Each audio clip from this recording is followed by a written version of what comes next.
My name is Phil Jones. I'm an ex-Scientologist. I was in Scientology for almost 40 years. I've been out for a little over 10 years and protesting against Scientology abuses ever since. And today, somebody asked me about a week ago about my story out of Scientology. Sorry, I picked an odd location today. Zipline heaven here. Someone asked me about a week ago just about my story getting out. And I've mentioned a few things about it over time, but I thought I'd just cover how it happened, like how I ended up getting out, what led to that, and just what getting out of Scientology entails. It's really, there's at least 4 layers to getting out of Scientology. I know a lot of people talk about escaping, but there's the mental part of it, where if you are in with it in your head or you're out in your head, you can still be physically in what they call under the radar, but out in your head you've decided, no, it's not for me, and then you just kind of continue on so you don't lose what you have as far as family and business and whatnot.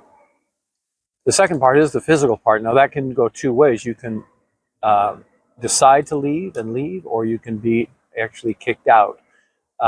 And then there's the conditioning, which can go on for years, and to kind of escape from that or get over that, depending on how in depth you were into the cult, it can take decades to get over it. And some people who grew up in it, it can be almost a lifetime challenge. And the fourth part of it is what you leave behind. Once you're out in your head, once you're out physically, and you're working on the conditioning part of it, you may have left behind things like family, friends, business associates, money on account. And so really, in order to kind of fully divest from it, there's all of that. And then on top of that, you can actually consider that if you're going to be an activist and fight against that part of it, then it's like if you were stuck in a dark cave with a group and you ended up getting out of that cave, you're not going to leave your friends and relatives in there to suffer and stumble around in the dark. You're going to do something to get them out, hopefully anyway. And that's what we're trying to do. So as far as Willie and I go, we were always kind of not as committed as most Scientologists. Unless we were being pushed, we just didn't bother. I mean, we didn't do any services. In the early 70s, we were, but then we moved out to Calgary in the 70s, I think 73, 74. It was 74 we moved to Calgary for a couple of 3 years. There was an org there, never did any services. And then after that, late 70s, we moved back to Ontario, still living outside of Toronto, a couple of years, never did any services, never bothered to go into Toronto to do that. And then one day my sister had her husband, her then husband, call and offer me a job with some pretty good money. So we moved into the city as soon as we were closer to Scientology there. And my sister was a big push on a lot of this too, and my brother, but mostly my sister. And so we ended up kind of getting into it at that point more. Then when we moved to Florida in '89, we were living right next to Flag, not next to, but within 5-10 minutes of Flag. And in 25 years, Willie and I never did any services. We put our kids in the school, the Scientology-based school there, but it was only because there were a couple of reasons, but one of them was we sort of believed the whole thing of, public schools will be drugs and psych influence and all that stuff, because we still had it in our heads that we were in, but we weren't committed enough to be doing stuff. So I'm going through this really fast. So this may not be a very long one, but so anyway, at some point, I think this was when we were in Florida, and I The only thing I did in Florida was a small course having to do with finance and conditions formulas. But I realized at one point, I go, and I actually said this out loud, which is a no-no in Scientology, but I did. I said, conditions don't work. They just don't work. I've tried them, done them.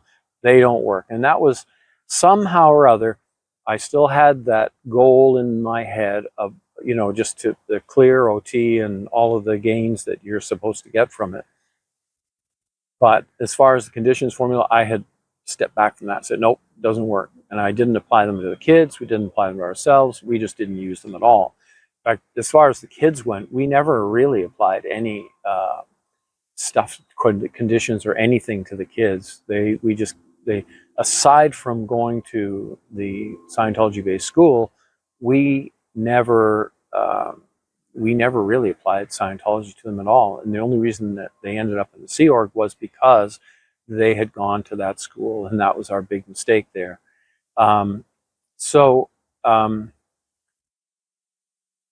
When then I went to, I guess it was in the late 90s, apparently I had a call from St. Hill in the UK, and apparently I had some hours left, and they said, oh, come and get some review. Because after OT4, I went, I wasn't really interested in doing more, and I wasn't doing that well after OT4 anyway. It kind of messed me up, the whole OT levels thing, and I never got any gains from it.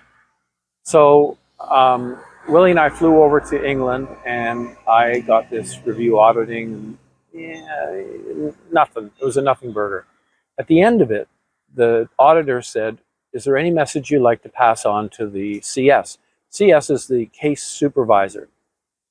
That's the person who, once the auditor has done the session, writes it all up, hands it to the case supervisor, who kind of programs what comes next. And so I said, when I was asked that question, is there a message I want to pass along? The thing is, when I first got into Scientology, I was a teenager in high school, and I was interested in sports, swimming, gymnastics, and I was wearing glasses. I had terrible eyesight.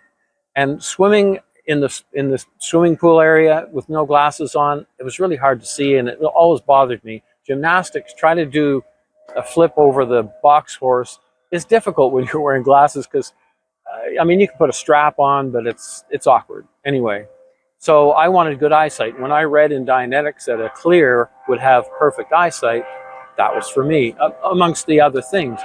So what I said to the auditor that I wanted to pass along to the CS was, I want to get every single process that Hubbard had written on improving eyesight, because he'd apparently written a whole bunch of things that, and just how to improve eyesight and this and that. I read about some of them, and I said, okay, I don't care, I'll pay for it. This is what I came in for, and I just want to address this after all these years. And I got nothing back. No message back from the CS, nothing. So Willie and I talked about it after, and we said, you know what? We still had it in our heads that we were still kind of in, but we decided between us, we said, we're not going to do anymore. We're not going to pay anymore. We're not doing Scientology anymore. Let's just live our lives. So we were kind of really, really on the fringe at that point. So, if you look at all the different things that go on in all the time that we were in Scientology, there's a lot of red flags that pop up, and there's a lot I'd look back on and think that I should have gotten out at that point, but they all added up. So that by the time 2009 arrived and I read the Truth Rundown, I was primed to, understand it and decide to get out in my head at that point.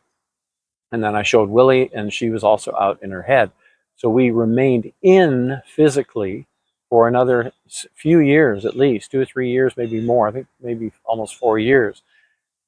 So we were out in our heads, still in physically, in order to not lose everything, because a lot of the work I was doing, and same with Willie, we were working for Scientologists, and the kids were still in, so we didn't want to lose any of that.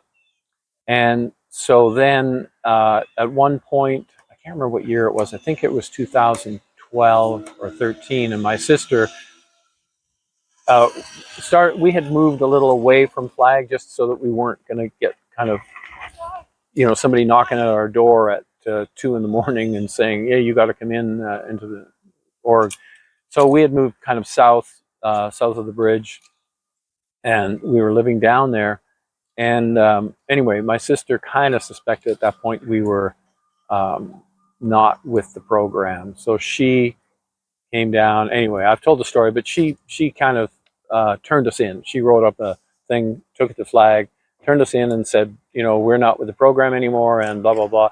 And then Scientology physically kicked us out at that point overnight. I mean, all our friends, family, everything was cut off. Business, everything. So we were then out in our heads. We were then out physically. So we ended up moving away from Florida. We moved to Las Vegas at that point, partly to be near where the kids were, because they were in California, in order that we could hopefully see the kids, get in touch with them, and we started our whole activism stuff at that point. So the conditioning part of it, we're still working on. We were in from when we were teenagers, and we were in for almost 40 years. So it's been a tough haul for us, but I know that for some kids who grew up in it, it's got to be really tough. I know a lot of kids that, second generation, third generation kids, and it's the toughest on them to get over that conditioning and the trauma of it. And then the last part of it is what we've left behind is basically the kids at this point is really all we care about. The money we put in, I don't think we'll ever see that. My brother, my sister, they're hardcore. They're not coming out. So at this point, the final thing that we want to escape from Scientology with is getting our kids out, and hopefully that'll happen. And I don't know if they'll ever decide to get out. So part of our plan is to basically just work on trying to bring Scientology down, because that might be the only way for the kids to get out at this point. So anyway, that's kind of my exit from Scientology. The final straw thing for me was the Truth Rundown, Tampa Bay Times, which was St. Pete Times back then. And they did all the interviews, the videos, the